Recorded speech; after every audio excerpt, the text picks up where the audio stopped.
अस्सलाम वालेकुम नाज़रीन, मैं सादिया खालिद हूँ। नाज़रीन, अगर इस्लामी ममालिक की तारीख़ का मुतालिया किया जाए तो चाहे वो बगदाद हो, चाहे सल्तनत उस्मानिया, चाहे मुग़ल दौरे हुकूमत हो, शाम हो, इराक़ हो, लबनान या जितनी भी ऐसी बड़ी हुकूमतें हैं जो ज़वाल पजीर हुई हैं, अगर उनके हम लोग हक़ाइक़ के ऊपर थोड़ी सी रिसर्च करें तो एक बात सामने आती है कि ये तमाम की तमाम हुकूमतें, तमाम ममालिक कभी ना कभी किसी न किसी दौर में टेक्नोलॉजी में बहुत ज़्यादा तरक्की याफ्ता थे, तालीम याफ्ता थे, यहाँ पे अलूम व फ़नून जो हैं वो बहुत ज़्यादा प्रोग्रेस थे। तो फिर क्या वजह है कि ये जो सल्तनतें हैं ज़वाल पजीर हुई? इन तमाम मामलों के ऊपर जब रिसर्च की जाती है तो एक जो बेसिक रीज़न सामने आती है कि इन तमाम ममालिक का जो दिफा था वो बेहद कमज़ोर था। चाहे आप बगदाद को देख लें कि जब उस पर हलाकू खान ने हमला किया तो वो उसका मुकाबला नहीं कर पाए क्योंकि उनकी दिफाई फ़ौज इतनी मजबूत नहीं थी। सल्तनत उस्मानिया को भी इसी तरीके से अंदर से पाश पाश किया गया, उनके दिफा को कमज़ोर करके।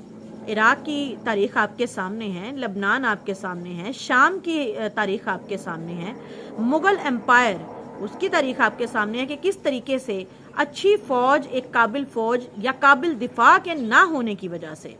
ममालिक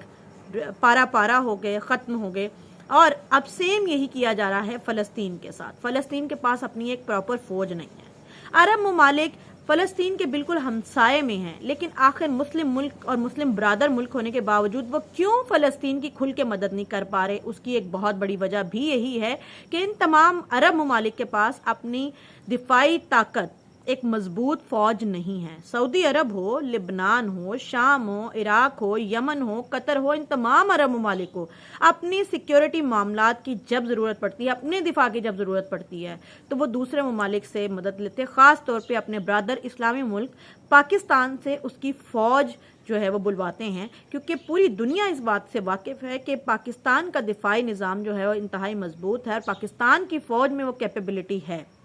अब सोचने की बात यह है कि वो लोग जो पाकिस्तान के दिफाई निज़ाम के बारे में बात करते हैं, उसके अगेंस्ट बात करते हैं, पाकिस्तान की फ़ौज के ख़िलाफ़ बात करते हैं, उनसे सवाल ये बनता है कि लेट्स सपोज़ अरब ममालिक की तरह पाकिस्तान में भी तमाम तरह की फ़ौज जो है उसको ख़त्म कर दिया जाए,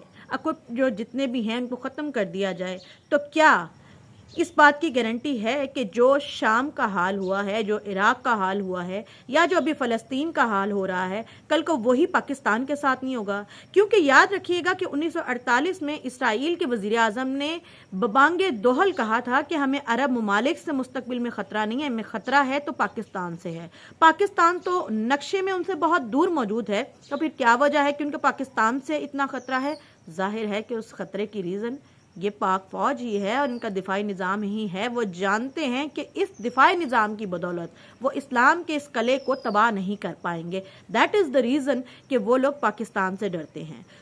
साबित हुआ कि कोई भी मुल्क हो उसका दिफा मजबूत होना चाहिए, और वो तमाम लोग जो कि कहते हैं कि पाकिस्तान से फ़ौज और फ़ौज के ख़र्चे और फ़ौज के इक्विपमेंट जो है उनको ख़त्म कर देना चाहिए, तो अगर खुदा न खास्ता कल को पाकिस्तान के ऊपर कोई इफ्ताद पड़ती है, इसराइल या अमेरिका कल को अटैक करते हैं, तो पाक फ़ौज नहीं होगी या फ़ौज नहीं होगी, तो क्या आप मुल्क की हिफाजत करेंगे?